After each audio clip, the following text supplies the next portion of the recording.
រដូវវស្សាបានឈានជើងចូលមកដល់ហើយអញ្ចឹងហើយថ្ងៃនេះបានមកលេងនៅក្នុងខេត្តសៀមរាបខ្ញុំនឹងមកបង្ហាញតំបន់ទេសចរក៏ដូចជាសកម្មភាពកំសាន្តទាំង5កន្លែងដូចជាទៅលេងភ្នំកលែទៅទស្សនារូបចម្លាក់សេះក្បាល5តែមួយគត់នៅក្នុងពលានជដំរីជិះម៉ូតូកំសាន្តតាមតំបន់ប្រាសាទក៏ដូចជាគយគន់ទស្សនាវាស្មៅនិងធម្មជាតិដ៏ស្រស់បំព្រងទៅជិះទូកនៅខាងក្រោយប្រាសាទព្រះខ័នគយគន់ទេសភាពភ្នំបូកជាដើមបានអញ្ចឹងកុំឲ្យខាតពេលយូរមកទស្សនាវីដេអូនេះជាមួយនឹងពួកខ្ញុំទាំងអស់គ្នាសកម្មភាពទី1ដែលគួរឲ្យទាក់ទាញគឺជិះម៉ូតូទៅលេងតាមតំបន់ប្រាសាទដែលយើងអាចផ្តិតយករូបភាពជាមួយនឹងធម្មជាតិដ៏ស្រស់បំព្រងនៅរដូវកាលនេះមានអារម្មណ៍ថាស្រស់ស្រាយមែនទែនគឺថាត្រជាក់ស្រួលណាស់នៅតាមតំបន់ប្រាសាទអញ្ចឹងណាអញ្ចឹងអ្នកដែលចង់មកលេងសៀមរាបកាន់តែចំណេញបងប្អូនអាចកក់តាម app Book Me Bus យើងអាចទទួលបានការបញ្ចុះតម្លៃទៅលើសំបុត្ររហូតដល់ 20% និងមានឱកាសបង្វិលកងឈ្នះរង្វាន់ជាមួយនឹងរង្វាន់ទឹកប្រាក់$1 $2 $5 និងសំបុត្រឡានក្រុងជាដើមជាពិសេសរង្វាន់ធំជាមួយនឹងការស្នាក់នៅដោយ Twist Lifestyle ហើយនិង Blanc Smith Residence បាទហើយសម្រាប់ការកក់គឺងាយស្រួលទេដែលមានទិសដៅ25ខេត្តក្រុងរួមទាំងបាងកកនិងហូជីមិញផងដែរដែលក្នុងនោះមានក្រុមហ៊ុនឡាន Bus ជាច្រើនបងប្អូនអាចជ្រើសរើសតាមចិត្តយើងអាចជ្រើសរើសមកនឹងកៅអីបានយ៉ាងងាយស្រួលដោយកម្មវិធី app Book Me Bus បងប្អូនអាចទាញយកពី App Store Google Play និង App Gallery បានហើយនិយាយពីការកំសាន្តតាមតំបន់ប្រាសាទវិញគឺថាមិនចិត្តណាយទេប្រាសាទបាយ័នអីនេះគឺថាស្អាតខ្លាំងណាស់បងប្អូនអាចជិះឆ្វែមើលយ៉ាងជក់ចិត្តអញ្ចឹងណាហើយឥឡូវនេះវាស្មៅនៅកន្លែងប្រាសាទនាង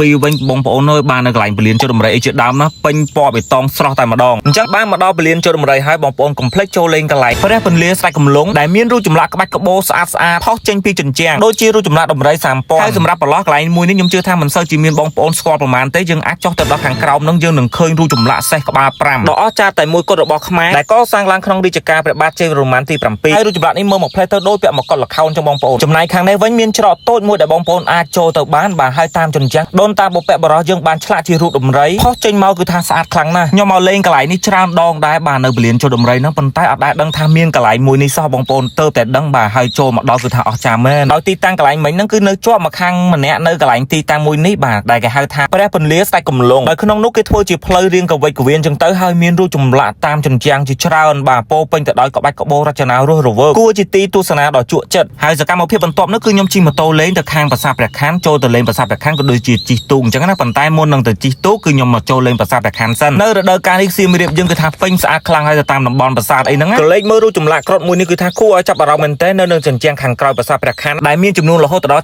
72ដែលបងប្អូនចូលទៅតាមច្រកក្រោយនឹងបានឃើញហើយគឺថារូបចម្លាក់គ្រុឌហ្នឹងនៅជុំវិញខាងក្រៅលបងប្រាសាទទាំងអស់ហើយមកលេងប្រាសាទព្រះខ័នលើនេះក៏មិនបានដើរសពដែរបាទមកបានតែខាងក្រោយកន្លែងប្រាសាទពីរជាន់មួយនេះដែលនៅជាប់នឹងក៏មានស្រះទឹកហើយគេជិតមកថតរូបនៅកន្លែងហ្នឹងដើរចេញតាមច្រកខាងក្រោយហ្នឹងមកវិញយើងឃើញកំពូលភ្នំបូកហ្មងបងប្អូនហើយយើងក៏អាចចុះទៅជិះទូកបានដែរពេលដែលយើងជិះទូកនេះយើងឃើញទេសភាពភ្នំបូកគឺថាស្អាតមែនទែនចាំងចេះនៅលើផ្ទៃទឹកបារាយណ៍ហ្នឹងហ្មងតម្លៃទូកមួយទូក$12យើងអាចជិះបានពី2ទៅ4នាក់ហើយគេមានផ្ដល់ជាទឹកសុទ្ធជាដើមហើយនិយាយថាតាមទឹកវិញគឺថាថ្លាល្អមែនទែនសរាយដោះមកខាងក្រោមនឹងយ៉ាងច្រើនហើយយើងក៏អាចគយគន់មើលទេសភាពភ្នំបូកផងដែរសម្រាប់ទូកខ្មែរយើងហ្នឹងគេមានអ្នកអមមួយស្រាប់អញ្ចេះបងប្អូនបាទយើងអាចមកជិះលេងក៏ដូចជាទស្សនាសត្វព្រៃសត្វស្លាបបងប្អូនអូយសត្វធំមែនទែនអត់នឹកស្មានថានៅនេះមានសត្វស្លាបធំអញ្ចឹងសោះនិយាយទៅសកម្មភាពជិះទូកនេះគឺថាទីខមមិនមែនទែនបងប្អូនអាចមកសាកល្បងជិះម្ដងណាជាពិសេសនៅពេលថ្ងៃរៀបលេខអីជាដើមបាទកន្លែងចុងក្រោយគឺខ្ញុំមកលេងភ្នំកលែនខ្ញុំឡើងពីខាងច្រកបន្ទាយស្រីទៅនិយាយទៅតាមផ្លូវហ្នឹងគឺថាអូស្អាតមែនទែនទេសភាពថ្មដុះហើយជាមួយនឹងដើមឈើដុះសងខាងមកលុបត្រឆឹងត្រឆៃអញ្ចឹងណាបងប្អូនមុននឹងទៅដល់ទឹកធ្លាក់បងប្អូនក៏អាចចុះលេងកន្លែងពឹងតាកូឬគេហៅថាពឹងជ្រួញនៅមិនគួររំលងទេណាបងប្អូនជាពិសេសនៅរដូវកាលបៃតងនេះផងគឺថាអូស្អាតខ្លាំងណាស់ហើយនិយាយថាសភាពថ្មនៅហ្នឹងគឺថាជ្រួញក៏បដិកដុំអញ្ចឹងទៅហើយមានទេសភាពភ្នំថ្ម